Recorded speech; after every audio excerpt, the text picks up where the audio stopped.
अल्लाह अल्लाह क्या मुबारक नाम है, अल्लाह अल्लाह मोमिनों का काम है। अल्लाह अल्लाह क्या मुबारक नाम है, अल्लाह अल्लाह आशिकों का काम है। যে ব্যক্তি আল্লাহ রব্বুল আলামিনকে ভালোবাসতে শিখে গেছে, সারা পৃথিবী ওই ব্যক্তির হয়ে গেছে। আর যে ব্যক্তি আল্লাহকে ভালোবাসতে শিখে নাই, সারা পৃথিবী তার থাকলেও একটা সময় তার কিছুই থাকবে না। এই দুনিয়া তো আমাদের জন্য ক্ষণস্থায়ী জিন্দেগি। এখানে আমরা যেভাবেই চলি না কেন, আমাদের জীবন একসময় কিন্তু শেষ হয়েই যাবে। আমাদের জীবন একসময় শেষ হবেই হবে, কোনো সন্দেহ নাই। কারণ যেখানে দাদা থাকতে পারে নাই, যেখানে বাবা থাকতে পারে নাই, যেখানে পৃথিবীর কেউ থাকতে পারে নাই, সেখানে আমি আপনি কিভাবে থাকি? কিভাবে সম্ভব আমাদের থাকা? তার মানে আমরা কেউ এই দুনিয়ার জিন্দেগিতে থাকতে পারবো না, আমাদের সবাইকে চলে যেতে হবে।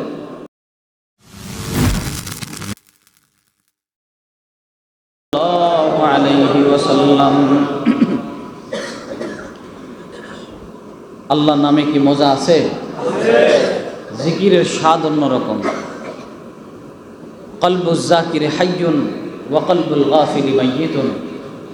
যে ব্যক্তি জিকির করে তার হৃদয় থাকে তরু তাজা, তার হৃদয় থাকে সজীব। আর যে ব্যক্তি জিকির করে না, তার হৃদয় থাকে মুর্দা। ওই হৃদয়ের মধ্যে আল্লাহর কোনো প্রেম থাকে না, ভালোবাসা থাকে না। আর সবচাইতে বড় বিষয়, আল্লাহ যাকে যত বেশি ভালোবাসেন, তার জবান থেকে আল্লাহর নাম আল্লাহ তত বেশি বের করে আনেন।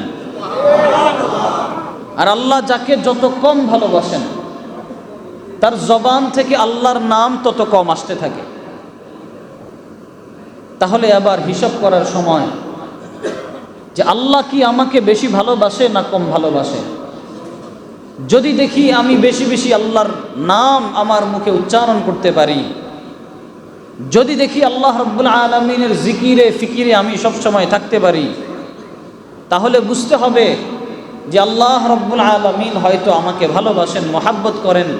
এই জন্যই আল্লাহর নাম বারবার আমার মুখ থেকে আল্লাহ উচ্চারণ করান। আর যদি আমি দেখি যে না, আমি আল্লাহ তাআলার নাম ওইভাবে আমি নিতে পারি না, যদি আমি দেখি যে আল্লাহ রব্বুল আলামিনের নাম উচ্চারণ করা তো দূরের কথা, কখনো আল্লাহর নাম আমি স্মরণ করতে আমার ভালোই লাগে না, তাহলে বুঝতে হবে যে না, আমার মনে হয় আল্লাহ আমাকে পছন্দ করেন না, ভালোবাসেন না। যাকে আল্লাহ ভালোবাসবেন, পছন্দ করবেন, আল্লাহর জিকির তাকে টানতে থাকবে, আল্লাহ নাম তাকে টানতে থাকবে, সুবহানাল্লাহ তাকে টানবে, আলহামদুলিল্লাহ তাকে টানবে, লা ইলাহা ইল্লাল্লাহ এগুলো তাকে টানবে। তাকে যখন এই নামগুলো টানতে থাকবে, ওই ব্যক্তি আল্লাহর জিকির করতে বাধ্য। এই যে আজকে আমরা এখানে এসেছি, বলেন আমাদেরকে গায়বীভাবে একটা টান দিছে না? কথা বলেন না, টান দিছে না? এই টানটা দিছেন কে? আল্লাহ। যেহেতু আমাদেরকে গায়বীভাবে একটা টান দিছেন, বারবার আল্লাহ আমাদের মনের মধ্যে দিয়েছেন, বান্দা যাও ওই মজলিসে যাও, ওই মজলিসে আজকে আমার জিকির হবে, ওই মজলিসে আজকে আমার নাম উচ্চারণ হবে, বান্দা যাও সেখানে যাও। তার মানে বোঝা গেল আমার রব আমাদের সবাইকে ভালোবাসেন, আমার রব আমাদের সবাইকে মহাব্বত করেন। যদি ভালো না বাসতেন, মহাব্বত না করতেন, তাহলে আল্লাহর ঘর মসজিদে, আল্লাহর জিকিরের মজলিসে, তওবার মজলিসে আল্লাহ কেন আনলেন? যেহেতু আল্লাহ আমাকে, আপনাকে, আমাদের সবাইকে আল্লাহ ভালোবাসেন, মহাব্বত করেন, আমরাও আল্লাহর কাছে দাবি করি, আল্লাহ যতদিন পর্যন্ত বেঁচে থাকবো, আল্লাহ এরকম জিকিরের মজলিসে, এরকম তওবার মজলিসে আমাদেরকে বারবার বারবার হাজিরা দেওয়ার তৌফিক দিয়েন। বলেন আমিন। अल्लाह अल्लाह क्या मुबारक नाम है, अल्लाह अल्लाह मोमिनों का काम है। अल्लाह अल्लाह क्या मुबारक नाम है, अल्लाह अल्लाह आशिकों का काम है। যে ব্যক্তি আল্লাহ রব্বুল আলামিনকে ভালোবাসতে শিখে গেছে, সারা পৃথিবী ওই ব্যক্তির হয়ে গেছে। আর যে ব্যক্তি আল্লাহকে ভালোবাসতে শেখে নাই, সারা পৃথিবী তার থাকলেও একটা সময় তার কিছুই থাকবে না। এই দুনিয়া তো আমাদের জন্য ক্ষণস্থায়ী জিন্দেগি। এখানে আমরা যেভাবেই চলি না কেন, আমাদের জীবন একসময় কিন্তু শেষ হয়েই যাবে। আমাদের জীবন একসময় শেষ হবেই হবে, কোনো সন্দেহ নাই। কারণ যেখানে দাদা থাকতে পারে নাই, যেখানে বাবা থাকতে পারে নাই, যেখানে পৃথিবীর কেউ থাকতে পারে নাই, সেখানে আমি আপনি কিভাবে থাকি? কিভাবে সম্ভব আমাদের থাকা? তার মানে আমরা কেউ এই দুনিয়ার জিন্দেগিতে থাকতে পারবো না, আমাদের সবাইকে চলে যেতে হবে। কিন্তু নিজের মনকে যদি আমরা একটু প্রশ্ন করি, আচ্ছা চলে তো যাওয়া লাগবে, আমরা আখেরাতের কোনো সামান, আখেরাতের কোনো প্রস্তুতি আমরা নিয়েছি কিনা, আখেরাতের কোনো প্রস্তুতি নিয়ে আমরা তৈয়ার কিনা? বলেন তো আমাদের মন কি বলবে আমরা তৈয়ার? কথা বলেন না, মন বলবে? আমাদের মন তো বলবে যে না, তুমি এখনো তৈয়ার হও নাই, তোমার এখনো অনেক কিছু করা বাকি, তোমার এখনো দুনিয়ার হিসাব নিকাশ গোছানো হয় নাই। যদি তুমি দুনিয়ার হিসাব নিকাশ গোছাতে পারো, তাহলে দেখবে মন অটোমেটিক আখেরাতে যেতে চাইবে। আর যদি আমরা হিসাব নিকাশ গোছাতে না পারি, তাহলে বুঝতে হবে যে না, আমরাই বড় বিপদে আছি, আমরাই বড় মুসিবতে আছি। এজন্য প্রতি মুহূর্তে আখেরাতের সামান তৈয়ার করা, প্রতি মুহূর্তে চিন্তা করা, আমি তো চলে যাব, আমার আখেরাতের প্রস্তুতি কতটুকু আছে? আমি তো চলে যাব, সেই কবরের জন্য কতটুকু সামান আমি তৈয়ার করতে পেরেছি। দেখবেন জিন্দিগির দিকে তাকাইলে দেখা যাবে জিন্দিগিতে কিছুই নাই, খালি সব শূন্যের খাতায়, প্রাপ্তি তেমন কিছুই নাই। তবে হ্যাঁ, এই দুনিয়াতে চলার মতো অনেক কিছুই করেছি, দুনিয়াতে একটু আরাম পাওয়ার জন্য অনেক কিছুই করেছি। ব্যবসা বাণিজ্য দাঁড় করে প্রতিষ্ঠিত করেছি, ঘর বাড়ি বানিয়ে প্রতিষ্ঠিত করেছি, দুনিয়ায় একটা মান সম্মান ইজ্জত থাকার জন্য পজিশন সব কিছুকে আমি রেডি করেছি। কিন্তু আশ্চর্যের বিষয়, আমরা এমন কিছুর পিছনেই ছুটলাম যেটাকে আমার রেখেই যেতে হবে, যেটাকে নিয়ে আমি যেতে পারবো না। এমন কিছুর পিছনেই আমরা ছুটলাম যেটাকে রেখে যাওয়া লাগবে, যেটার থেকে আমরা কিছুই নিতে পারবো না। সব রেখে যেতে হবে আমাদের। অথচ সেখানে যাওয়ার পরে আমার কি হবে,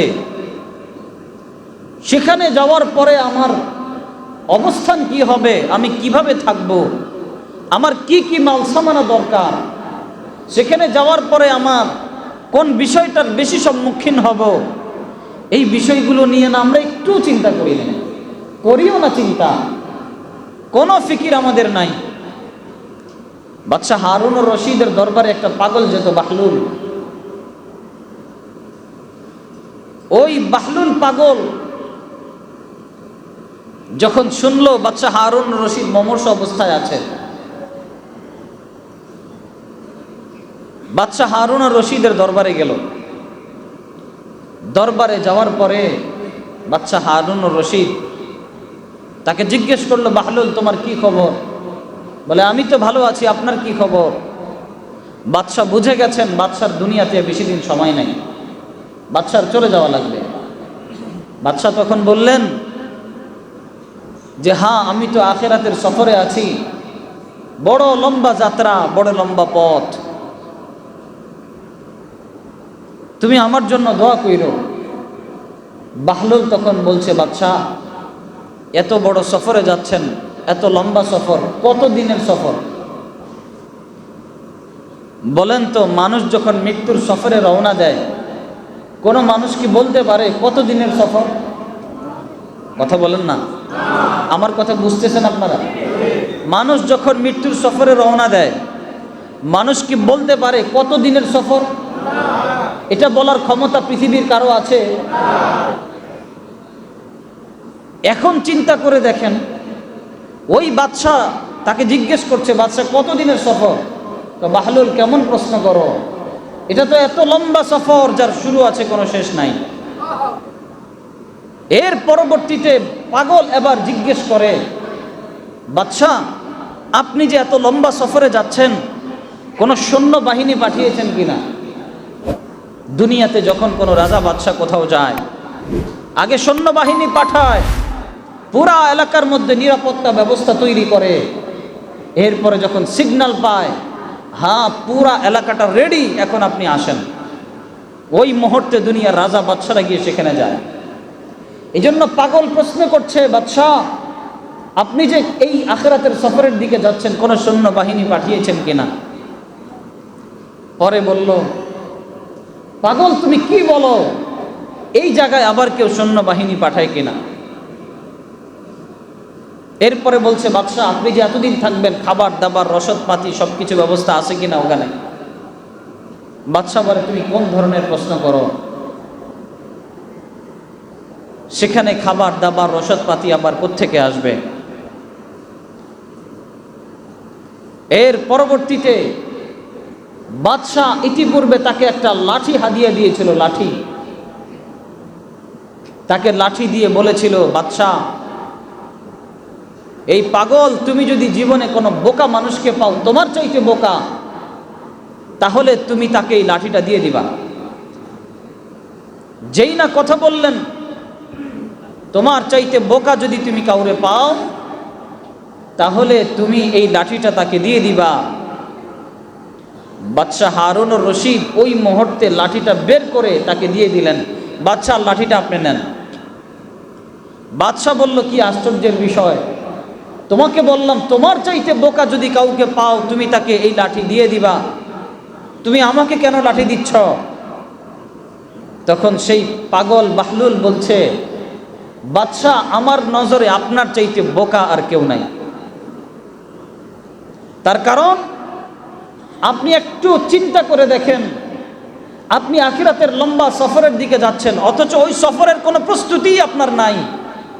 অথচ যখন দুনিয়াতে আপনি ছিলেন কিংবা দুনিয়াতে আছেন, সামান্য সময় আপনি থাকবেন, কত শত প্রস্তুতি আপনি গ্রহণ করেছিলেন, কত প্রোটেকশন নিয়ে আপনি চলাফেরা করতেন, কত খাদেম খুদ্দাম, কত আয়োজন, কত পরিবেশ, কত পরিস্থিতি, কত কিছু আপনি তৈরি করে দুনিয়ার মধ্যে বাদশাহ আপনি চলেছেন। অথচ আপনি আখিরাতে এত লম্বা সফরে আপনি যাচ্ছেন, আপনার কোনো প্রস্তুতি নাই, আপনার কোনো প্রস্তুতি বলতে কিচ্ছু নাই। ও বাদশাহ, আমার চোখে আপনার চাইতে বড় নির্বোধ, বড় বোকা আমি দুনিয়াতে আর কাউকে পাই নাই, এই জন্য আমি আপনাকে লাঠিটা গিফট করলাম।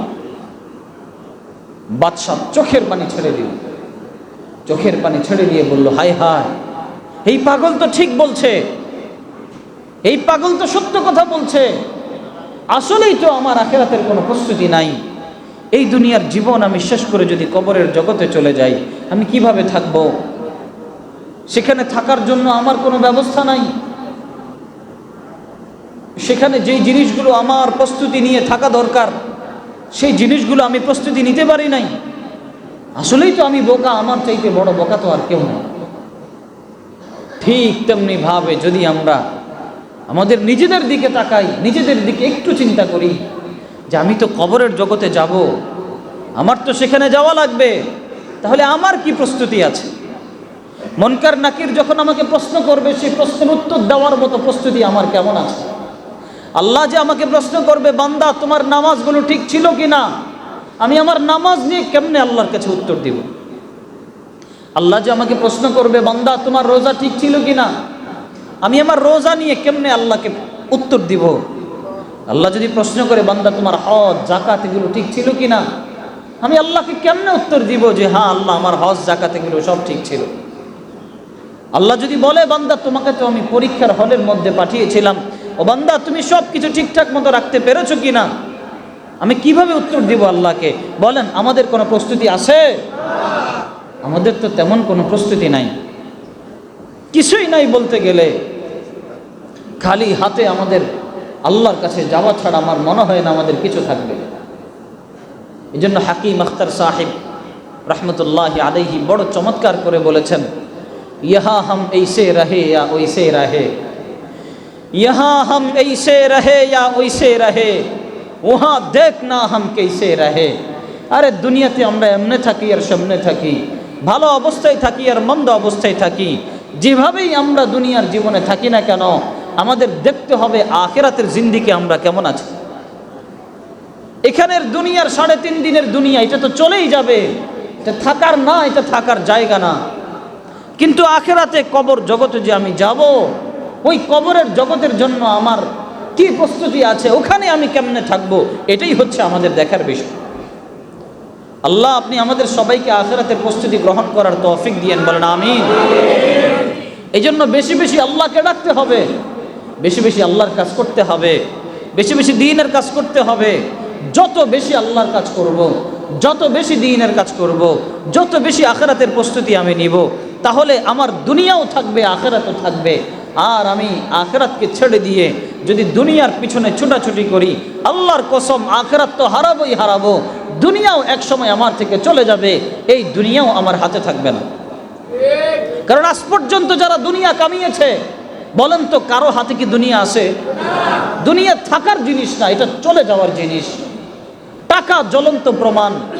আজকে 1000 টাকার নোট যদি আপনার হাতে থাকে, কালকে এই টাকা আপনার হাতে থাকবে না, আরেকজনের হাতে চলে যাবে। এরপরে সেটা আরেকজনের হাতে চলে যাবে। এই টাকা আপনি আর খুঁজে পাবেন কিনা কোনো নিশ্চয়তা নাই। অথচ টাকা মানুষের হাতে থাকলে মানুষের শরীরে হিট চলে আসে, গরম চলে আসে, আত্ম অহংকার চলে আসে। অথচ এই টাকাই তাকে বুঝায় দেয়, দেখো আমিও তোমার কাছে থাকি না, আমিও চলে যাই। টাকা বুঝাচ্ছে এটা দুনিয়া, দুনিয়া দুনিয়া থাকার জিনিস না, দুনিয়া চলে যাওয়ার জিনিস। আপনি যাকেই মহাব্বত করবেন সেই আপনাকে ছেড়ে চলে যাবে।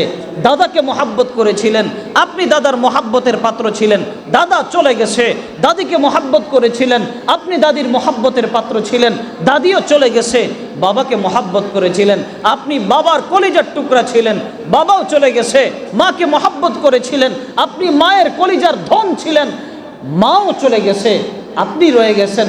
আপনি আপনার সন্তানদেরকে মহাব্বত করেন, আপনি আপনার পরিবারকে মহাব্বত করেন, আপনি আপনার নাতিপতিদেরকে মহাব্বত করেন। তাদেরকে ছেড়েও আপনার চলে যেতে হবে। তারা রয়ে যাবে, কিছুই থাকবে না। এক সময় তারাও চলে যাবে। আপনি যেমনে চলে গেছেন তারাও সামনে চলে যাবে। দাদা যেমনে চলে গেছে, নানা যেমনে চলে গেছে, আমাদের সবাইকে সেভাবেই চলে যেতে হবে। আমরা কেউ থাকতে পারবো না। তার মানে দুনিয়া কি থাকার জায়গা না যাওয়ার জায়গা? দুনিয়াটা হচ্ছে যাওয়ার জায়গা, এই দুনিয়া থাকার জায়গা না। কিন্তু আমাদের প্রস্তুতি কেমন? আমাদেরকে দেখলে কেউ কি মনে করবে এই লোকটা আখিরাতের যাত্রী? আমাদেরকে দেখলে কেউ মনে করবে এই লোকটা একটা মিশন নিয়ে এই দুনিয়াতে এসেছে? আমাদের চলা ফেরা, আমাদের চলন বলন, আমাদের ঢং, আমাদের সব কিছু দেখলে মনে হয় না, এই লোকগুলো মনে হয় দুনিয়াতে চিরস্থায়ীভাবে থাকবে, এই লোকগুলো মনে হয় দুনিয়াতেই থাকার জন্য এসেছে, এই লোকগুলো দুনিয়ার থেকে যাবে না। আরে আল্লাহ বলেন, ওয়ামা খালাকনাকুম আবাসা, ও বান্দা তোমাকে আমি অনর্থক সৃষ্টি করি নাই। ওয়ামা খালাকতুল জিন্না ওয়াল ইনসা ইল্লা লিয়াবুদুন, ও বান্দা তোমাকে এবং জিন জাতিকে আমি সৃষ্টি করেছি আমার ইবাদতের জন্য, আর কিছুর জন্য তোমাকে আমি সৃষ্টি করি নাই। আমাদের জীবনের এক একটা সেকেন্ডের অনেক দাম, আমাদের জীবনের এক একটা সময়ের অনেক দাম। কারণ জীবন যতক্ষণ আছে ততক্ষণ আল্লাহর নাম নিতে পারছি, জীবন যতক্ষণ আছে ততক্ষণ জান্নাতের কাজ করতে পারছি। জীবন নাই, ওই আল্লাহ বলার শক্তিও নাই। জীবন নাই, ওই দুনিয়াতে যে আল্লাহ বলে বলে আল্লাহর কাছ থেকে বিশাল বড় নিয়ামত হাসিল করব, সেটা তো থাকবে না, সেটা চলেই যাবে। বলেন আজকে যারা দুনিয়া থেকে চলে গেছে, এরা যদি হাজারো চেষ্টা করে, বলেন একবার আল্লাহ নাম নিতে পারবে? যারা আজকে কবরে চলে গেছে, সে যদি বলে আমি দুনিয়াতে তোমাকে কোটি টাকা দিব, তারপর একটা ক্ষমতা দাও, একবার আল্লাহর নামটা নেই, বলেন পারবে কেউ? এই ক্ষমতা আছে? কোনো লাভ নাই, পারবে না। হ্যাঁ, যদি আল্লাহ তাকে তৌফিক দিয়েও থাকে, 1 পয়সার মূল্য হবে না। কারণ তার আমল নামার খাতা বন্ধ হয়ে গেছে। জানটা যেতে দেরি, আমল নামার খাতা বান্দার বন্ধ হয়ে যায়। বান্দা যদি হাজারো নামাজ পড়ে, রোজা রাখে, তাহাজ্জুদ পড়ে, কবরের জগতেও 1 পয়সার মূল্য হবে না, কোনো লাভ নাই। বান্দা যদি দুনিয়াতে করে, ওটার দাম আছে অনেক বেশি।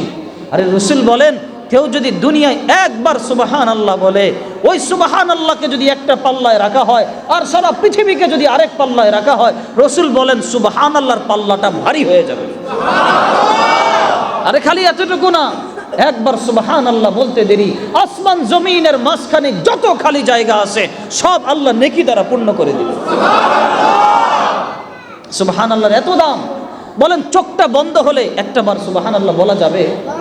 চোখটা বন্ধ হলে একটা বার আল্লাহকে ডাকা যাবে? যাবে না তো। তাহলে আমাদের হায়াতের কত দাম, আমাদের হায়াতের কত দাম, আমাদের জীবনের প্রত্যেকটা সেকেন্ডের কত দাম। অভাব নাই, অভাব নাই। বলেন আল্লাহু আকবার। আমাদের জীবনের অনেক দাম, আমাদের হায়াতের অনেক দাম, আমাদের জীবনের প্রতিটা মুহূর্তের অনেক দাম। আর দুনিয়া মাজরাতুল আখিরাহ, এই দুনিয়াটা হচ্ছে আখিরাতের কামাইয়ের জায়গা, ফসল বোনার জায়গা। আমরা দুনিয়াতে ফসল বুনবো আর আখিরাতে গিয়ে আমরা ফসল কাটবো। এই জন্য প্রতিটা মুহূর্তে আমাদের তৈয়ার থাকা দরকার। যে জন্য আল্লাহ আমাদেরকে পাঠিয়েছেন ওই কাজ আমাদেরকে আঁকড়ে ধরা দরকার। আল্লাহ আমাদেরকে আপনাদেরকে একমাত্র আল্লাহর দ্বীনের মিশন নিয়ে পাঠিয়েছেন, একমাত্র আল্লাহর জমিন আল্লাহর দ্বীন প্রতিষ্ঠা করার জন্য পাঠিয়েছেন, একমাত্র আল্লাহর ইবাদতের জন্য পাঠিয়েছেন। এছাড়া আল্লাহর কোনো উদ্দেশ্য নাই। অথচ আমরা ওই আল্লাহর জমিন আল্লাহর দ্বীন কায়েম করার কথা ভুলে গেছি। আমরা আল্লাহর নাম নিয়ে নিয়ে দ্বীনের দাওয়াত দেওয়ার কথা ভুলে গেছি। আমরা মানুষের দ্বারে দ্বারে গিয়ে গিয়ে মানুষদেরকে দ্বীনের পথে আনার কথা আমরা ভুলে গেছি। আমরা খালি সারাদিন ফিকির করি কিভাবে আমরা ব্যবসা করে বড় হব, সারাদিন ফিকির করি কিভাবে আমরা দুনিয়া কামি আরো দূর যাব, আরো দূর যাব। একটা জিনিস মনে রাখবেন, যদি আল্লাহ আপনাকে ইলম দান করে আর ওই ইলম যদি আপনি প্রচার না করতে পারেন, যদি আল্লাহ আপনাকে দ্বীনের বুঝ দান করে, ওই দ্বীনের জ্ঞান দ্বীনের বুঝ দান করার পরে আপনি যদি সেই দ্বীনের বুঝ অনুযায়ী নিজে কাজ না করেন, অন্যদেরকে না বুঝান, অন্যদেরকে না ডাকেন, আপনি ধরে নেন আল্লাহর কঠিন গজব আপনার উপর পড়ে যাবে। আপনি যতটুকুই জানেন, রাসূল বলেন বাল্লিগু আন্নী ওয়ালাউ আয়া, আমার পক্ষ থেকে একটি বাণী হলেও পৌঁছিয়ে দাও। আপনি একটি বাণী শিখেছেন, আপনি একটি হাদিস শিখেছেন, আপনি এটা পৌঁছায় দেন আরেকজনের কাছে। আপনি দ্বীনের পথে এসেছেন, আপনি কষ্ট করে আরেকজনকে দ্বীনের পথে নিয়ে আসেন।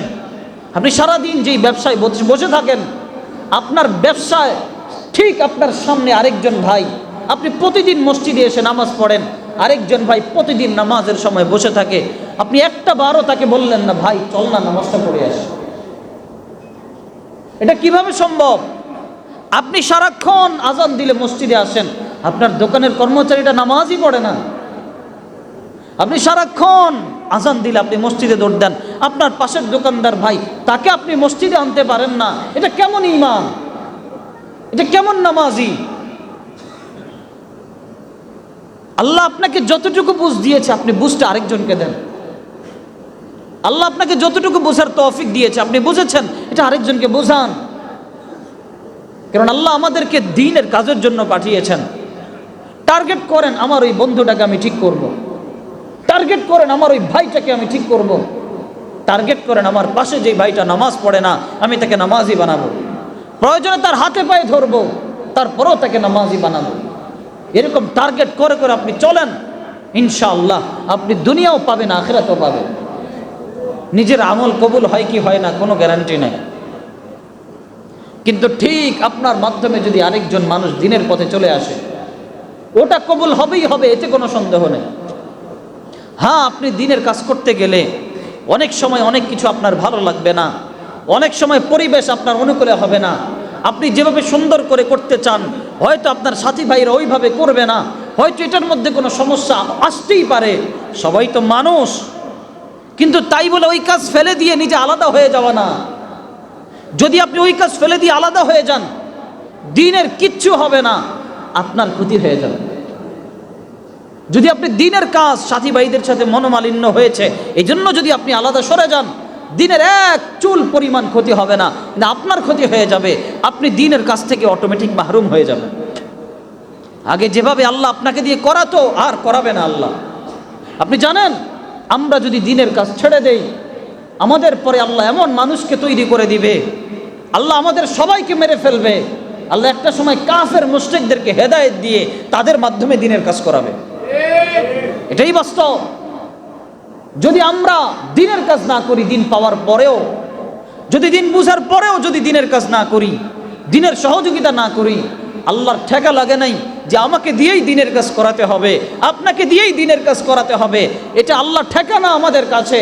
আল্লাহ বলবে, বান্দা তুই যদি করস তাইলে তুই পাবি, আর তুই না করলে তুই পাবি না, আমি তোকে মেরে ফেলবো। আমি এমন সম্প্রদায়কে নিয়ে আসবো যারা একসময় কাফের থাকলেও তাদেরকে হেদায়েত দিয়ে তাদের মাধ্যমে আমি দিনের কাজ করাবো। এটাই আল্লাহ রাব্বুল আলামিনের চিরাচরিত স্বভাব।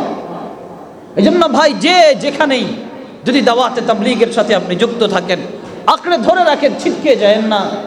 যদি আপনি জিকিরের মজলিসের সাথে যুক্ত থাকেন, যদি আপনি পীর মুরিদি হাক্কানি আলেমদের সাথে যুক্ত থাকেন, আঁকড়ে ধরে রাখেন, ছিটকে যায়েন না। ছিটকে গেলে মজলিসের কোনো ক্ষতি হবে না, দিনের কাজের কোনো ক্ষতি হবে না, কিন্তু আপনার নিজেই ক্ষতিগ্রস্ত হয়ে যাবেন, আপনি নিজেই বিপদে পড়ে যাবেন, নিজে আস্তে আস্তে দিন থেকে ছিটকে পড়ে যাবেন। এই জন্য দিনের মিশন নিয়ে সামনে আগানো।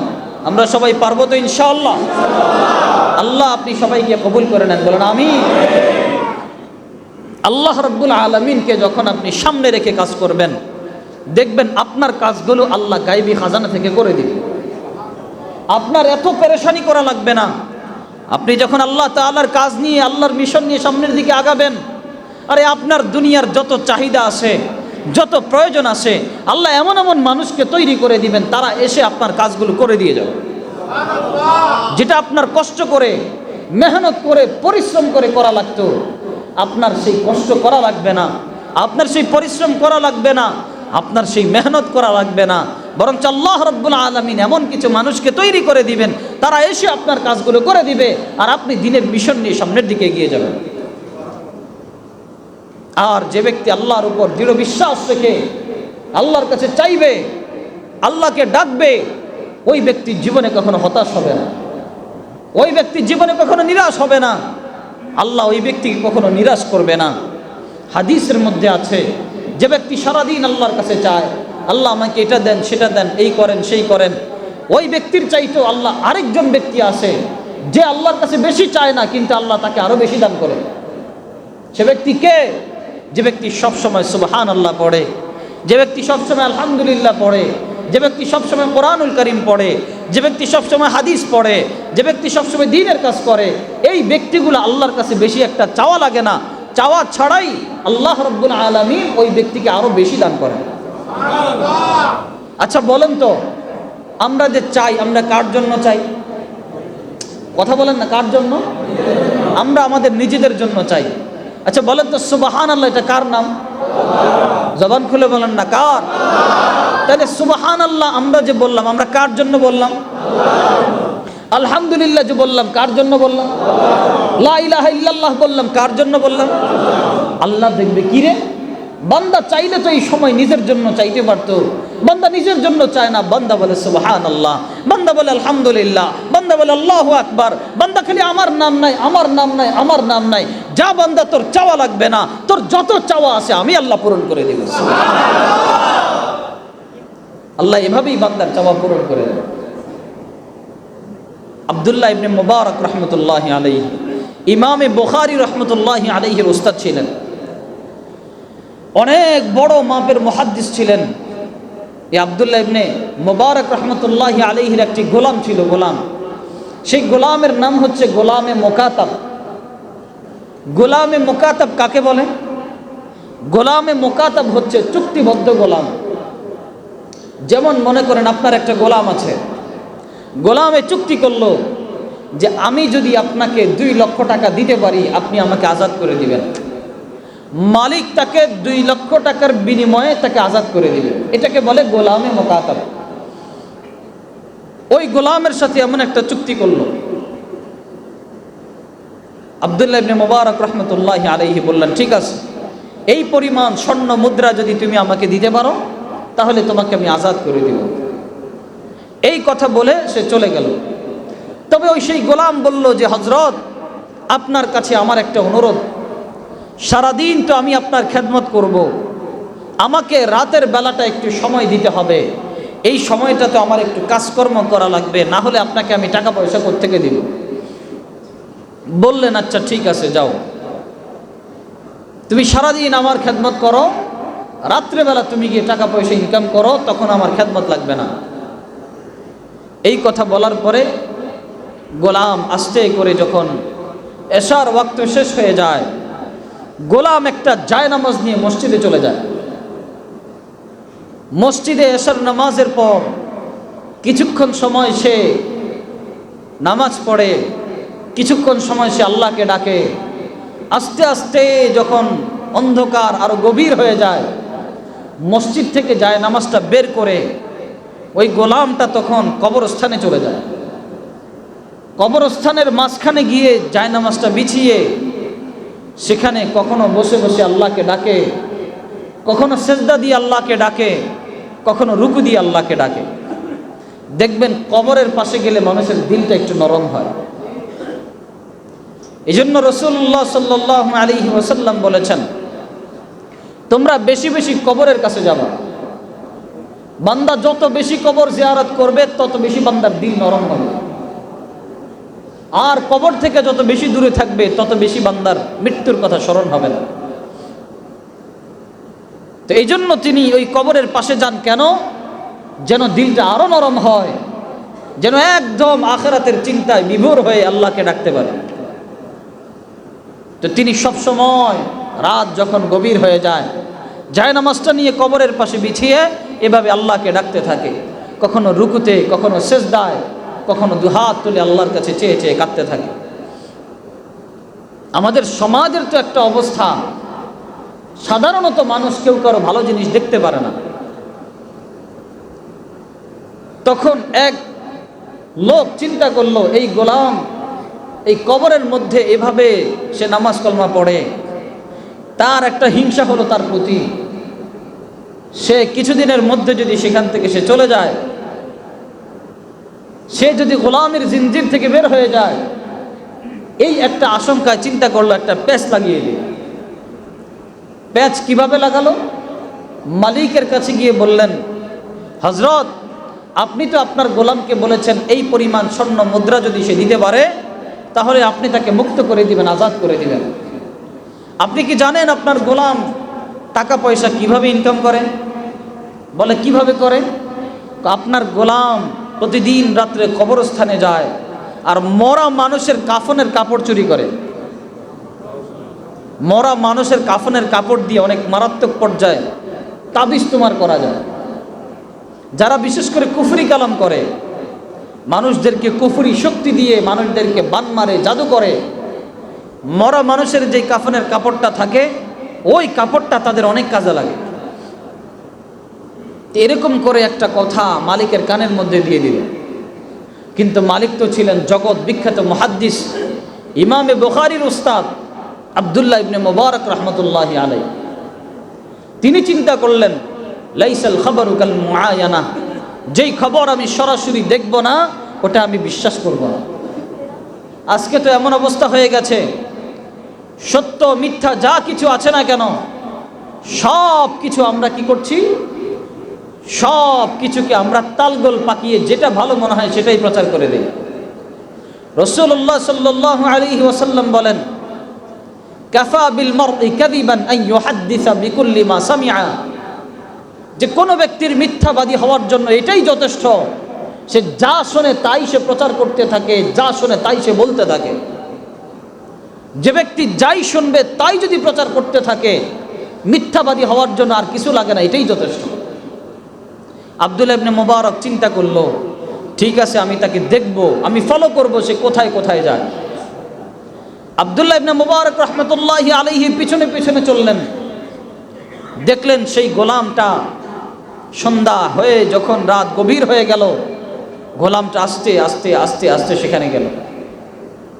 জায়নামাজ দিয়ে কবরের মাঝখানে জায়নামাজটা বিছিয়ে সেখানে কখনো রুকু দেয়, কখনো সেজদা দেয়, কখনো আল্লাহকে ডাকে। এভাবে ডাকতে ডাকতে ডাকতে ডাকতে ওই গোলাম চোখের পানি ফেলে আর কান্দে, চোখের পানি ফেলে আর কান্দে। এভাবে কাঁদতে কাঁদতে কাঁদতে কাঁদতে ওই আব্দুল্লাহ ইবনে মুবারক রাহমাতুল্লাহি আলাইহি তিনি দেখলেন সকালবেলা যখন মুয়াজ্জিন আজান দিয়ে দিল, ওই মুয়াজ্জিনের আজান দিতে দেরি ওই লোকটা জায়নামাজ নিয়ে আবার মসজিদে যেতে দেরি করে নেয়। সমস্ত মুসল্লিদের মতো নতুন করে ওযু করে সে মসজিদে চলে যায়। মুসল্লিরা মনে করে আমরা যেমন ঘর থেকে ঘুমিয়ে টুমিয়ে নামাজ পড়তে এসেছি, সেও হয়তো ঘর থেকে ঘুমিয়ে নামাজ পড়তে এসেছে। নামাজ শেষ হয়ে গেল, সবাই যার যার মতো ঘরে চলে গেল। আব্দুল্লাহ ইবনে মুবারক রহমতুল্লাহি আলাইহি দূর থেকে নজর করছেন, দেখছেন আসলে ঘটনাটা কি, সে কি করে। দেখলো সবাই যখন মসজিদ খালি করে চলে গেল, সে আস্তে করে একটা কোনায় বসে গেল। বসে বসে আবার দুইটা হাত তুলে তুলে আল্লাহর কাছে দোয়া করা শুরু করলো। চোখের পানি ছাড়ে আর কান্দে, কাঁদতে কাঁদতে মাওলাকে বলা শুরু করলো, মালিক, দুনিয়াতে আপনি আমাকে একজন মানুষের গোলাম বানিয়েছেন, আমার দুইটা হাত তার কাছে বাঁধা, আমি শুধুমাত্র রাত্রে আপনার ইবাদত করতে পারি। মালিক, আপনি যদি আমাকে এই গোলামের জিনজির থেকে মুক্ত করে দিতে পারতেন, মালিক, আমি সারা দিন আপনার ইবাদত করতে পারতাম। আল্লাহু আকবার! কেমন জজবা, কেমন চিন্তা, চিন্তা করে দেখেন। সারাদিন দুনিয়ার মালিকের গোলামি করে আর সারা রাত সেই রবের আসমানের মালিকের গোলামি করে, আর আফসোস করছে, আল্লাহ, যদি দিনের সময়টাও যদি আপনি আমাকে দিতেন, আল্লাহ, ওই সময়টাও আমি আপনাকে ডাকতাম।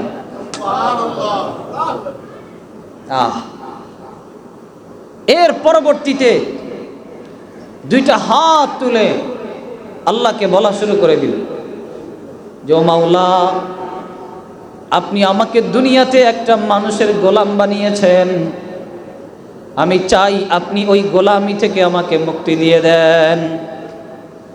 ও আল্লাহ, আমি দুনিয়ার কোনো মানুষের গোলাম হয়ে থাকতে চাই না। আল্লাহ, আমি কেবলমাত্র আপনার গোলাম হয়ে থাকতে চাই। ও আল্লাহ, এই গোলামির থেকে মুক্ত হওয়ার জন্য অনেকগুলো স্বর্ণ মুদ্রা লাগবে।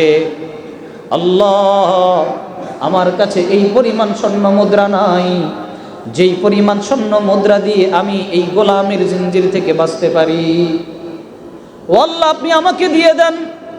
আল্লাহ, কেন আপনি আমাকে দিবেন না? দেন দেন দেন।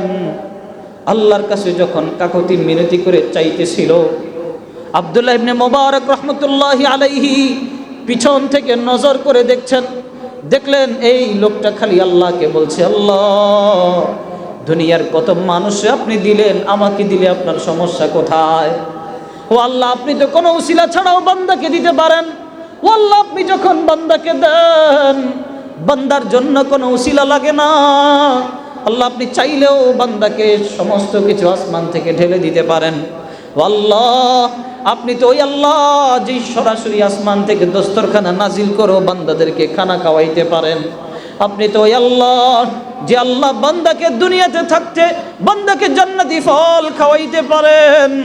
ও আল্লাহ, তাইলে কেন আপনি আমারে দিবেন না? আমি তো আপনারে ডাকতে চাই, আমি তো আপনাকে ডাকার জন্য চেষ্টা করতেছি। আল্লাহ, দেন দেন দেন দেন। এভাবে বান্দা যখন একেবারে কাকুতি মিনতি করে চাওয়া শুরু করলো, আব্দুল্লাহ ইবনে মুবারক রহমতুল্লাহি আলাইহি দেখলেন ওর থেকে যেন স্বর্ণের একটা পোটলা তার কোলের মধ্যে পড়ে গেল। সুবহানাল্লাহ! এরপরে স্বর্ণের পোটলাটা হাতে নিলেন, হাতে নিয়ে মালিকের কাছে রওনা দিয়ে মালিকের সামনে গিয়ে বললেন, ও মালিক, আপনি আমাকে বলেছেন যদি আমি আপনাকে স্বর্ণ মুদ্রা দিতে পারি, আপনি আমাকে আজাদ করে দিবেন। ও মালিক, নেন, আমি স্বর্ণ মুদ্রা নিয়ে এসেছি, নেন, এই স্বর্ণ মুদ্রা গ্রহণ করুন আর আমাকে আজাদ করে দেন। মালিক তখন প্রশ্ন করলেন, বুঝলাম তুমি স্বর্ণ মুদ্রা নিয়ে এসেছো, কিন্তু আমাকে জানাও এই স্বর্ণ মুদ্রা তুমি কোথার থেকে পাইলা? তুমি তো চুরি করেও আনতে পারো অথবা ছিনতাই করেও আনতে পারো, এই অল্প সময়ের মধ্যে এত স্বর্ণ মুদ্রা কোত্থেকে তুমি গ্রহণ করলা? সাথে সাথে গোলাম বলে উঠলেন, আপনাকে স্বর্ণ মুদ্রা দেওয়ার কথা ছিল, কিন্তু কৈফিয়ত দেওয়ার কথা ছিল না। কোথা থেকে আনবো সেটা আমি জানি, সেটা আপনাকে বলার দরকার ছিল না। মালিক তো জানে এই স্বর্ণ মুদ্রা কোত্থেকে আসলো। মালিক সাথে সাথে তাকে বলে, আপনি অনেক বড় মাপের একজন বুজুর্গ, আমি জানি এটা। আমি গত রাত্রে আমি আপনাকে দেখে দেখে সব কিছু অনুমান করে ফেলেছি। আপনি কোত্থেকে স্বর্ণ মুদ্রা এনেছেন আমি চোখের সামনে দেখেছি। আপনি এত বড় একজন আল্লাহওয়ালা বুজুর্গ, অথচ আপনি আমার গোলাম। আপনি দয়া মায়া করে আমাকে মাফ করে দিয়েন। আপনার স্বর্ণ মুদ্রা আপনার জন্য মোবারক হোক। সাথে সাথে আমি আপনাকে আজাদ করে দিলাম। আজকে থেকে আপনি আমার মালিক, আমি আপনার গোলাম। এই কথা বলার পর আব্দুল্লাহ ইবনে মুবারক রহমতুল্লাহি আলাইহির যেই গোলাম আছে, গোলাম বলতেছে, আল্লাহ আমি দুনিয়াতে ইবাদত করেছি আপনাকে দেখানোর জন্য, আমি সিজদা দিয়েছি আপনাকে দেখানোর জন্য, আমি আপনার কাছে চেয়েছি আপনাকে দেখানোর জন্য, আমি এই গোলামির থেকে মুক্ত হতে চেয়েছি আপনাকে দেখানোর জন্য, আপনার ইবাদত করার জন্য। আল্লাহ দুনিয়ার কোনো মানুষকে দেখানোর জন্য না, দুনিয়ার কোনো মানুষ জানুক এটা আমি বান্দা হিসেবে চাই না। কিন্তু আল্লাহ আপনি যেহেতু আজকে দুনিয়ার মানুষের কাছে আমার গোপন রহস্যগুলো প্রচার করে দিয়েছেন, আল্লাহ এই দুনিয়াতে আমার আর থাকতে ভালো লাগে না। আমার এখন মনে চায় আমি একটা টান মেরে আমি লা ইলাহা ইল্লাল্লাহ বলি আর আপনার কাছে চলে যাই। এই কথা বলেছি, আল্লাহু আকবার বলে জোরে একটা চিৎকার মারল, চিৎকার মেরে বলল, লা ইলাহা ইল্লাল্লাহু মুহাম্মাদুর রাসূলুল্লাহ সাল্লাল্লাহু আলাইহি ওয়াসাল্লাম। এই কথা বলতে দেরি আর ঠাস করে জমিনের মধ্যে পড়ে গেল। আব্দুল্লাহ ইবনে মুবারক রহমতুল্লাহি আলাইহি শরীরটা ধরে দেখে জানটা নাই, জানটা আল্লাহ কবুল করে নিয়েছে। ওই মৃত্যুর আগে বারবার একটা কথা বলছিল, हर तमन्ना दिल से रुखसत हो गई, हर तमन्ना दिल से रुखसत हो गई, अब तो आजा अब तो खलवत हो गई, एक उनसे क्या मोहब्बत हो गई, सारी दुनिया ही से वहशत हो गई, लाख जड़ को अब कहाँ फिरता है दिल, हो गई अब तो मोहब्बत हो गई, हो गई अब तो मोहब्बत हो गई। ওই লোকটার কাছে মালিক মালিক মালিক ছিল দুনিয়াতে দুইটা, এক হচ্ছেন আল্লাহ, আরেক হচ্ছেন দুনিয়ার মালিক। সে দুনিয়ার মালিকের কাছ থেকে ছুটে ওই আল্লাহ মালিকের কাছে যেতে চেয়েছিল। সে যখন দেখেছে আমার কাছে কোনো অস্তিত্ব নাই, আমার কাছে টাকা পয়সা বলতে কিছু নাই, ওই লোক আল্লাহর কাছে চাওয়া শুরু করে দিল। আর এমনভাবে আল্লাহর কাছে চাইলো, আল্লাহও তাকে না দিয়ে পারল না। আল্লাহ তাআলা তার চাওয়াটা কবুল করলেন, ওই মালিকানা থেকে তাকে মুক্ত করার ব্যবস্থা করলেন। ওই বান্দা এমন ভাবে আল্লাহর কাছে চাইতো, আল্লাহ ওই বান্দাকে ওই চাওয়ার থেকে কখনো ফিরাইতে পারতেন না।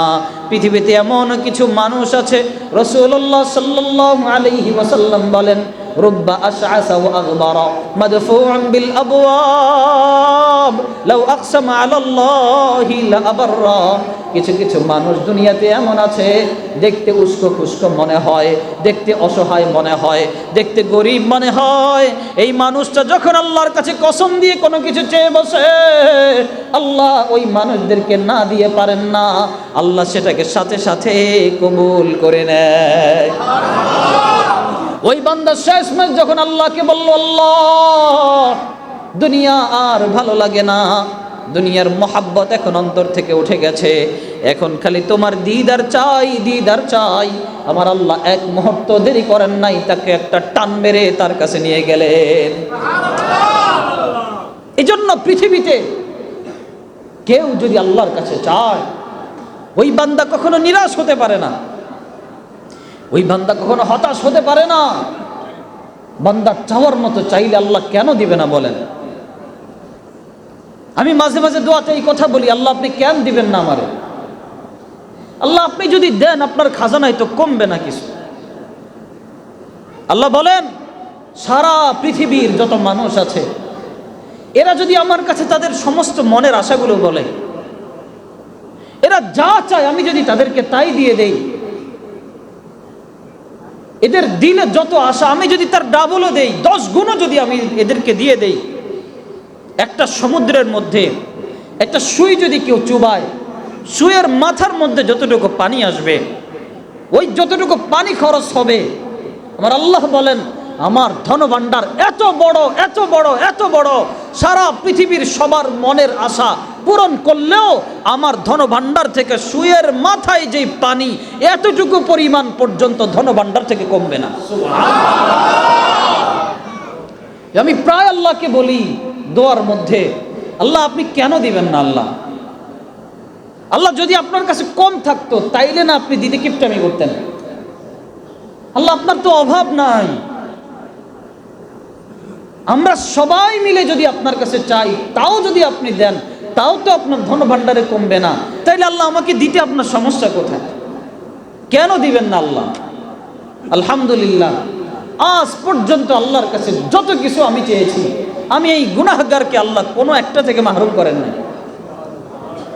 কেন আল্লাহ দিবে না? কে বলে আল্লাহ দোয়া কবুল করে না? আরে চাওয়ার মতো চাইতে হবে। যে বান্দা চাওয়ার মতো আল্লাহর কাছে চাইতে পারবে, ওই বান্দাকে আল্লাহ দিবেই দিবে, কোনো সন্দেহ নেই, দিবেই দিবে। বলেন ইনশাআল্লাহ। চাওয়ার মতো আল্লাহর কাছে চাইতে হবে।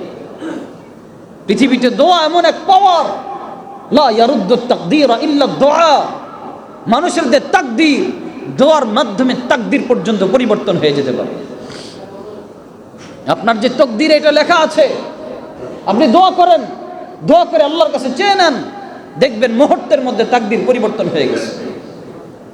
আমাদের আজকের এই মজলিস এটা দোয়ার মজলিস, আমাদের আজকের এই মজলিস এটা তওবার মজলিস। ইনশাআল্লাহ আমরা সবাই মিলে আল্লাহর কাছে চাইতে রাজি আছি না? ইনশাআল্লাহ। আল্লাহ আপনি আমাদের সবাইকে কবুল করে নেন, বলেন আমিন। আল্লাহ রাসূল সাল্লাল্লাহু আলাইহি ওয়াসাল্লাম কি বলেন শোনেন। মুসলিম শরীফের 2769 নম্বর হাদিস। قال رسول الله صلى الله عليه وسلم إن الله يبسط يده بالليل ليتوب مسيء النهار। আল্লাহ রাব্বুল আলামিন রাত্রে বেলা তার হাতকে এভাবে প্রসারিত করে রাখেন। কেন প্রসারিত করেন? যেন দিনের বেলা যারা ভুল করেছে, গুনাহ করেছে, তাদেরকে মাফ করতে পারেন। সুবহানাল্লাহ। আবার আল্লাহ তাআলা দিনের বেলা হাতকে প্রসারিত করে রাখেন কেন? রাতে যারা গুনাহ করেছে তাদেরকে যেন আল্লাহ মাফ করতে পারে। অথচ আমরা নাফরমান, আমরা চাই না আল্লাহর কাছে। আমরা গুনাহ করার পরেও আমরা লজ্জিত হই না, আমরা গুনাহ করার পরেও আল্লাহর কাছে তওবা করি না। আরে বান্দা তো গুনাহ করবে, এটাই স্বাভাবিক। বান্দা শয়তানের ধোঁকায় পড়বে, এটাই স্বাভাবিক। বান্দা নফসের ধোঁকায় পড়বে, এটাই স্বাভাবিক। কিন্তু নফসের ধোঁকায় পড়ার পরে, গুনাহ করার পরে সেখান থেকে তওবা করবে না, এটা অস্বাভাবিক। গুনাহ যদি হয়ে যায়, হয়ে গেল গুনাহ, তওবা করতে এক মুহূর্ত দেরি করা যাবে না। গুনাহ যদি হয়ে যায়, হয়ে যাক, কিন্তু বান্দা এমন যেন না করে গুনাহ হয়ে গেছে একদিকে উদাসীনতার সাথে, আবার উদাসীনতার সাথে তওবাটা থেকেও বান্দা মাহরুম হয়ে গেল, এমন যেন না হয়। তওবা বান্দা করতেই হবে। বান্দা যদি তওবা না করে তাহলে বান্দা বিপদে পড়ে যায়।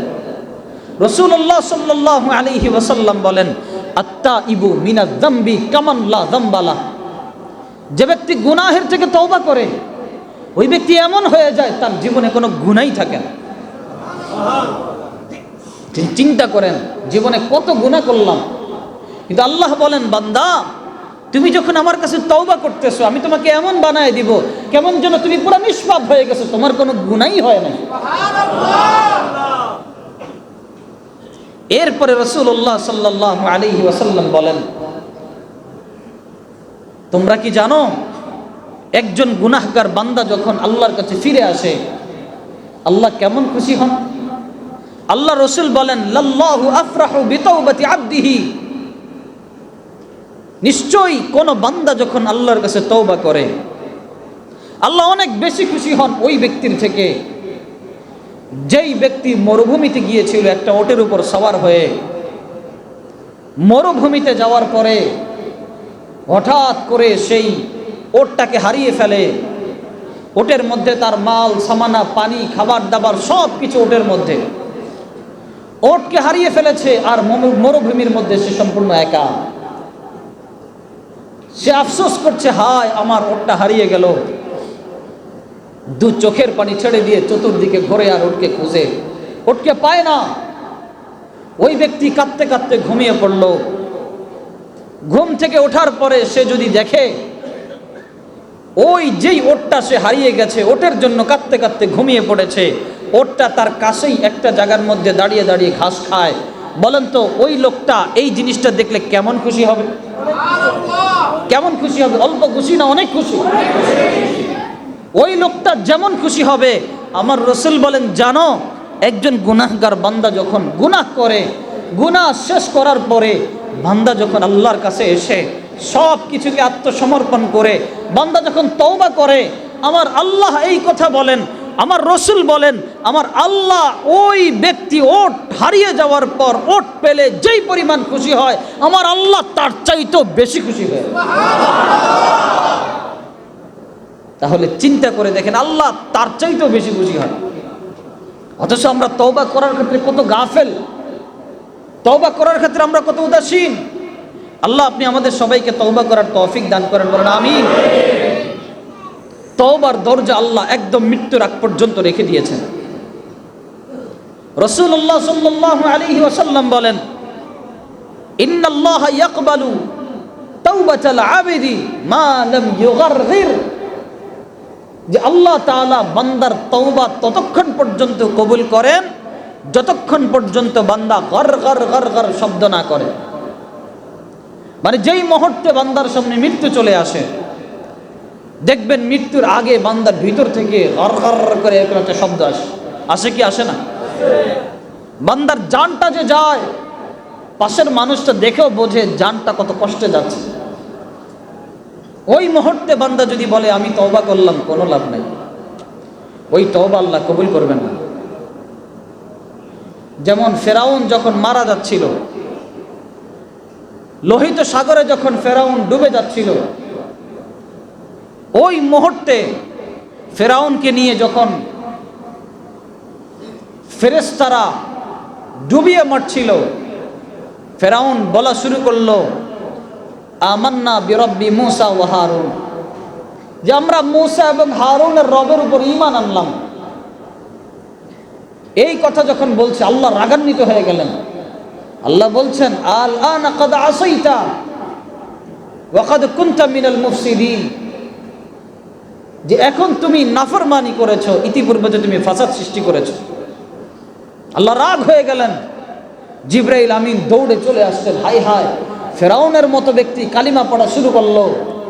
জিবরাইল আমিন সেই সাগরের কাদা মাটি নিয়ে একদম ফেরাউনের মুখের মধ্যে ঢুকিয়ে দিল, যেন সে আল্লাহর নাম না নিতে পারে, আল্লাহর নাম যেন উচ্চারণ না করতে পারে। জিবরাইল আমিন চিন্তা করলো, যদি সে আল্লাহকে ডাকে, আল্লাহর দিল তো নরম, আল্লাহ যদি তার তওবা কবুল করে ফেলে তাহলে তো শেষ, ফেরাউনের মতো একটা নাফরমান বেঁচে গেল। এই ভয় যখন জিবরাইল আমিনের আসলো, কাদা মাটি নিয়ে মুখের মধ্যে ঢুকাই দিল। কিন্তু না, ওই মুহূর্তে তওবা কবুল হয় না। যখন বান্দার সামনে একদম মৃত্যু চলে এসেছে, মালাকুল মউত হাজির হয়ে গেছে, ভিতর থেকে গর গর গর গর মা লাম ইউগারগির এই শব্দ যখন শুরু হয়ে গেছে, ওই মুহূর্তে বান্দার তওবার দরজাও বন্ধ হয়ে গেছে। বান্দা চাইলে তওবা করতে পারবে না। ওই মুহূর্তে আল্লাহ পুরা তওবার দরজা বন্ধ করে রাখছে। আরে শুধু তাই না, ওই মুহূর্তে যদি উনি বলে আমার অমুক সম্পদটা অমুক মসজিদে দিলাম, অমুক মাদ্রাসায় দিলাম, কোনো লাভ নাই। ওই মুহূর্তের সম্পদ পর্যন্ত সন্তানদের হয়ে যায়। কেমন দুনিয়া চিন্তা করেন। বাপের এখনো দম যায় নাই, দম কণ্ঠনালীর মধ্যে এসে বসে আছে, গর গর গর গর শব্দ দিয়ে চলে যাচ্ছে, এখনো যায় নাই। ওই মুহূর্তে যদি বলে আমার অমুক সম্পদ অমুক জায়গায় দিও, লাভ নাই। সন্তানরা দয়া মায়া করে দিল ভিন্ন কথা, ওই মুহূর্তে সম্পদ হয়ে গেছে সন্তানদের, বাবার আর কোনো দখল নেই। তাহলে আবার চিন্তা করে দেখেন আমাদের কি উপায়, কি উপায় হবে আমাদের, চিন্তা করে দেখেন। এই জন্য রাসূলুল্লাহ সাল্লাল্লাহু আলাইহি ওয়াসাল্লাম বলেন, যতক্ষণ পর্যন্ত গর গর ওই শব্দ না আসে ততক্ষণের আগ পর্যন্ত বান্দার তওবা আল্লাহ কবুল করেন। এছাড়া বান্দার তওবা আল্লাহ কবুল করেন যদি বান্দা গরগর শব্দের আগে তওবা করে ফেলে তাহলে তো বান্দা বেঁচে গেল। আচ্ছা বলেন তো, আমরা যারা এখানে আছি আমরা কি জানি যে আজকে রাত্রে মৃত্যু হবে অথবা কালকে হবে অথবা 10 বছর 20 বছর পরে হবে? আমরা কেউ জানি? তাইলে কেন দেরি করতেছি আমরা? তাহলে আল্লাহর কাছে ক্ষমা চাইতে কেন আমরা দেরি করছি? কেন আমরা আরো লম্বা সময় এমন আশা নিয়ে বসে আছি যে আমি তো আরো বাঁচবো? প্রতিদিন কত মাসুম বাচ্চা মারা যায় কি যায় না? প্রতিদিন কত 7 বছর 6 বছরের বাচ্চা মারা যাচ্ছে। প্রতিদিন কত সন্তান বাবা কাঁধে নিয়ে নিয়ে তাদেরকে দাফন করে আসছে। তাহলে আমি আপনি কোন আশায় বসে আছি? প্রতিদিন ট্রাকের তলে চাপা খেয়ে, গাড়ির তলে চাপা খেয়ে কত মানুষ মারা যাচ্ছে। তা আমি আপনি কোন আশায় বসে আছি? কিসের আশা, কিসের নেশা? আমাকে কে বললো এই কথা তুমি আরো বাঁচবে? আমাকে এই অবকাশ কে দিল তুমি আরো 5 বছর বেঁচে থাকবে? কে দিল? কে দিল? তাহলে কিভাবে আমরা এই একদম চোখ মুখ সব বন্ধ করে আখিরাতকে ভুলে গিয়ে পুরো দুনিয়ার পিছনে আমি ছুটছি, সারাটা দিন দুনিয়া দুনিয়া করছি? কে আমাকে এই সংবাদটা দিল আমি আরো বেঁচে থাকবো? কে দিল? আহা, আল্লাহ আপনি আমাদেরকে বোঝার তৌফিক দেন। এই জন্য রসুল বলেন মৃত্যু আসার আগে আগেই তওবা করে নাও। তোমার সামনে যখন মালাকুল মউত আসবে, মৃত্যু আসার আগে আগেই তওবা করে নাও। শুধু এতটুকুই না, মুসলিম শরীফের এক হাদিসের মধ্যে আল্লাহ রসুল বলেন মান তাবা ক্বাবলা আন তাতলুআ আশ-শামসু মিন মাগরিবিহা তাবা আল্লাহু আলাইহি। যে ব্যক্তি সূর্য পশ্চিম দিকে যেদিন উদিত হবে সেই দিনের আগে আগে যে ব্যক্তি তওবা করবে তার তওবা আল্লাহ কবুল করবেন। সূর্য পশ্চিম দিকে কবে উদিত হবে? কিয়ামতের দিন। এখন তো সূর্য পূর্ব থেকে পশ্চিম দিকে যায়, আবার পশ্চিম থেকে পূর্ব দিকে আসে, কিন্তু যখন কিয়ামত কায়েম হয়ে যাবে সূর্য আর পূর্ব থেকে উঠবে না, সূর্য উঠবে পশ্চিম থেকে। প্রতিদিন সূর্য পূর্বের থেকে যখন পশ্চিমে যায় গিয়ে আল্লাহর কুদরতি কদমে সূর্য সেজদা দেয়, আবার সেখান থেকে সেজদা দিয়ে সূর্য যখন পূর্ব থেকে পশ্চিমে আসে সেখানে এসে আবার আল্লাহর কাছে সেজদা দেয়। সেজদা দিয়ে আল্লাহর কাছে অনুমতি চায়, আল্লাহ আজকে কোন দিক থেকে উঠবো? প্রতিদিন সূর্য আল্লাহর কাছে সেজদা দিয়ে অনুমতি চায়, আল্লাহ আজকে কোন দিক থেকে উঠবো? আল্লাহ প্রতিদিন বলেন পূর্ব দিক থেকে ওঠো, পূর্ব দিক থেকে ওঠো, পূর্ব দিক থেকে ওঠো। ঠিক একদিন যেদিন আল্লাহ বলে ফেলবে আজকে পূর্ব না, ও সূর্য আজকে তুমি পশ্চিম দিক থেকে ওঠো, সূর্য যখন পশ্চিম দিক থেকে উঠে যাবে সেদিন আর বাঁচার কোনো কায়দা থাকবে না, সেদিন আর কারো তওবা কবুল হবে না, সেদিন হাজারো সম্পদ আল্লাহ রাস্তায় দান করলে কোনো কাজে আসবে না, যেদিন সূর্য পশ্চিম দিক থেকে উঠে যাবে। এই জন্য রসুল বলেন বান্দা তওবা করতে থাকো যতক্ষণ পর্যন্ত সূর্য পূর্ব থেকে পশ্চিম দিকে ধারাবাহিকভাবে তো চলছে, কিন্তু যেদিন সূর্য পশ্চিম থেকে পূর্ব দিকে উঠে যাবে সেদিন আর তওবা কবুল হবে না। এটা শেষ হওয়ার আগে আগে বান্দা তুমি তওবা কবুল করে নাও। আল্লাহ রাব্বুল আলামিন বুখারী শরীফের হাদিস তিনি বলেন বান্দা যখন আমার কাছে তওবা করতে আসে আল্লাহ বলেন ইয়া আবদি ইন্নাকা দাআউতানি ওয়া রাজাউতানি, বান্দা তুমি আমাকে ডেকেছো, বান্দা তুমি আমাকে চাও, গফারতু লাকা আলা মা কানা ফিকা ওয়ালা উবালি, ও বান্দা তোমার ভিতরে যাই আসে না কেন, যত গুনাহ আসে না কেন, আমি পৃথিবীর কারো কোনো পরোয়া করি না। তুমি আমার কাছে ক্ষমা চাইতে দেরি, আমি পৃথিবীর কারো পরোয়া না করে তোমাকে মাফ করতে দেরি করি না। এরপরে আল্লাহ তাআলা বলেন ইয়া ইবনা আদম লাউ বালাগাত যুনুবুকা আনানাস সামাই,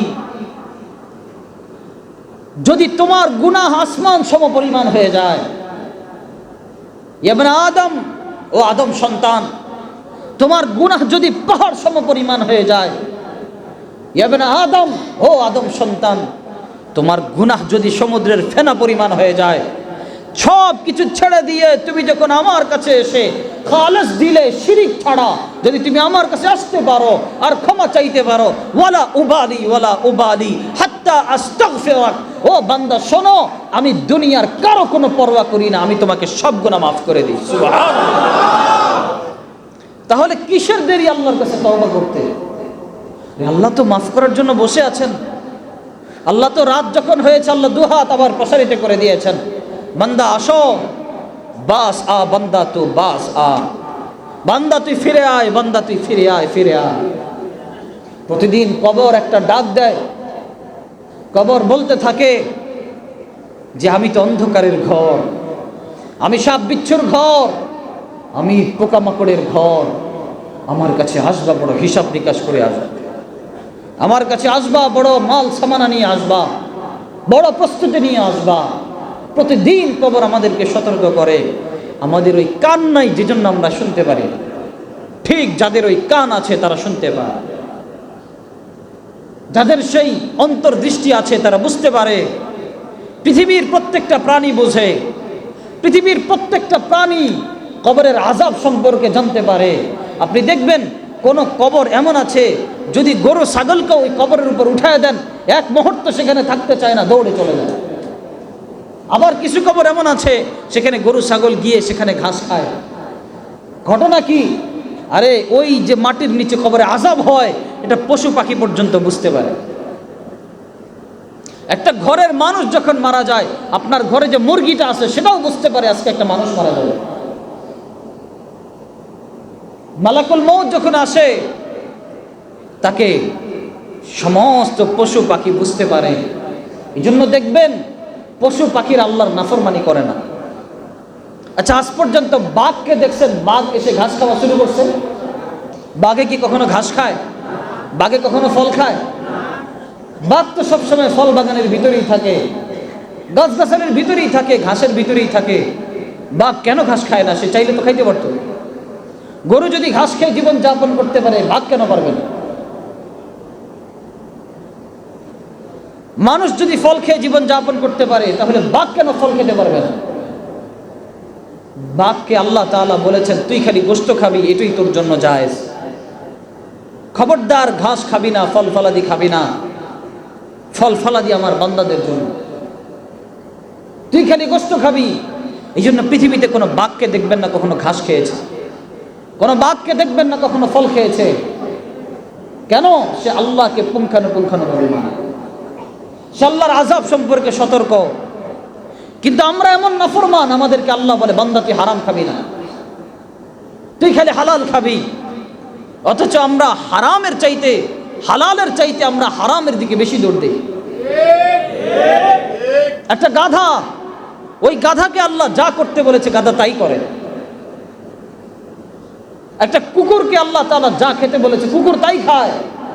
কুকুরে তো ফল খায় না, কুকুরে তো ঘাস খায় না, কারণ একটা কুকুরও জানে যে আল্লাহ আমাকে যেটা করতে বলেছে আমি সেটা করব।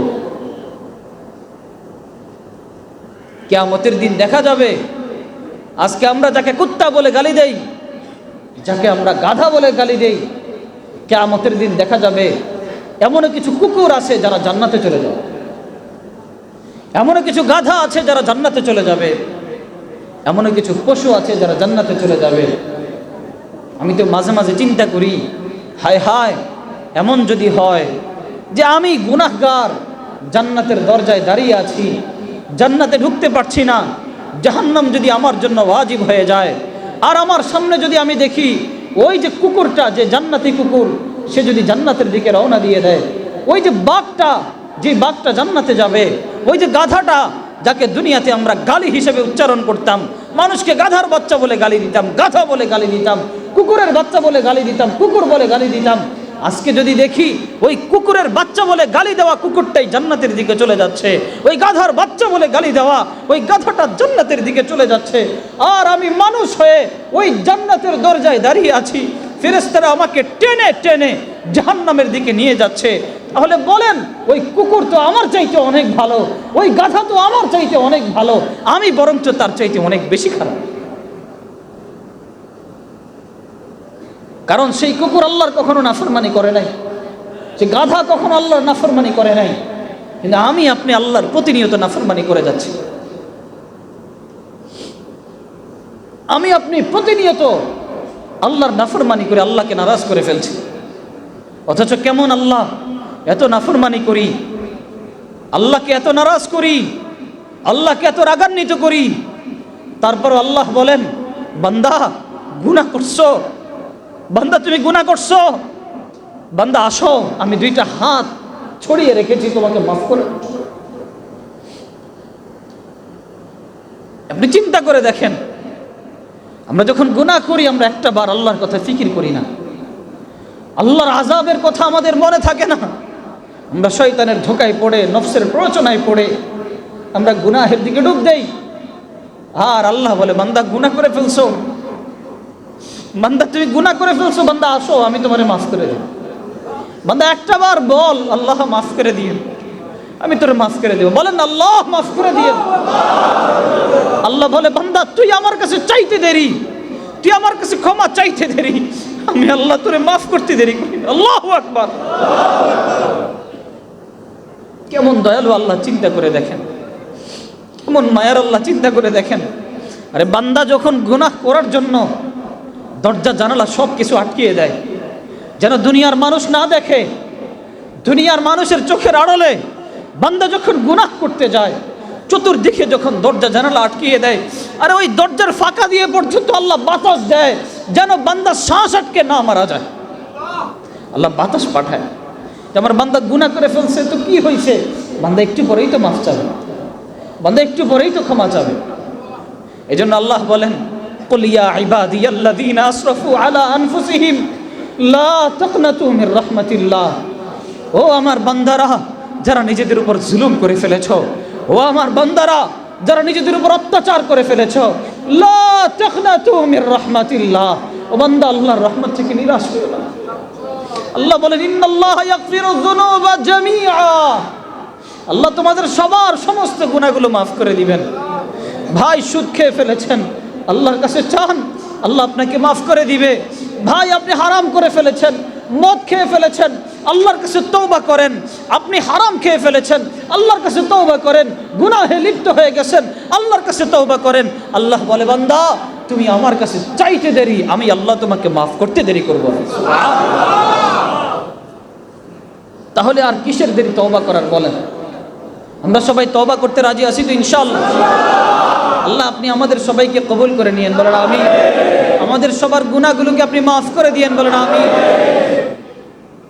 আলহামদুলিল্লাহ, এই যে প্রতি মাসের শেষ বুধবারে আমরা আল্লাহর ঘরে একসাথ হই, আপনাদের কাছে কি কষ্ট লাগে?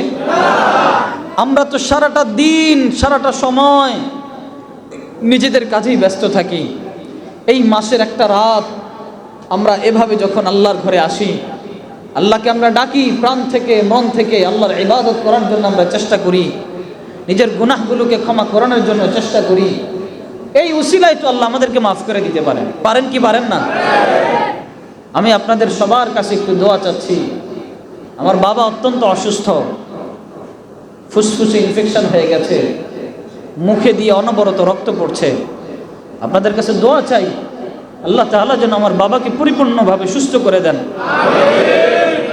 আল্লাহ যেন বাবার ছায়া আমাদের উপর দীর্ঘায়িত করে দেন।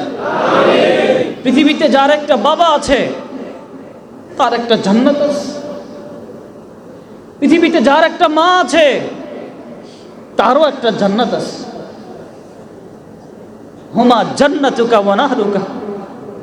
আল্লাহ রাসূল বলেন বাবা মা হয় তোমার জান্নাত, বাবা মা হয় তোমার জাহান্নাম।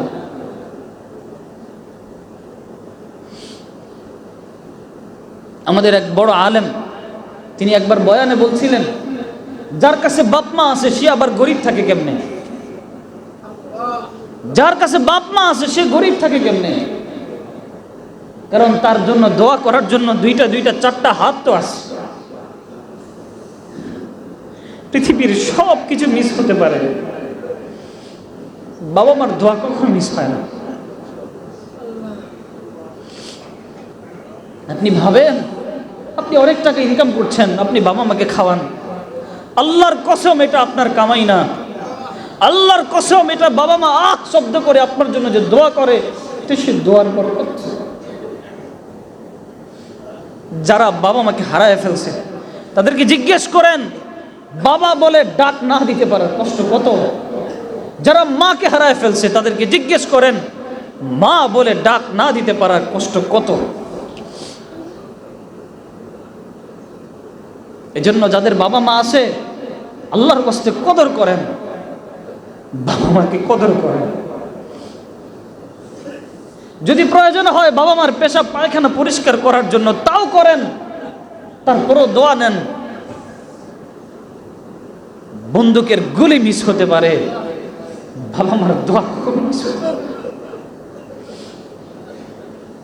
পৃথিবীতে যারাই বড় কিছু হয়েছে জিজ্ঞেস করেন কিসের বদৌলতে বড় কিছু হয়েছে, সে বলবে আমার বাবা মার দোয়াই হয়েছে। বিশ্বাস না হলে যান জিজ্ঞেস করেন কিসের বিনিময়ে তুমি আজকে এত কিছু হয়েছো, সে বলবে বাবা মার দোয়ার কারণে হয়েছে। যাদের আছে বাবা মা আল্লাহর রাস্তায় কদর করবেন, আর যাদের নাই আল্লাহর রাস্তায় তাদের জন্য বেশি বেশি দোয়া করবেন।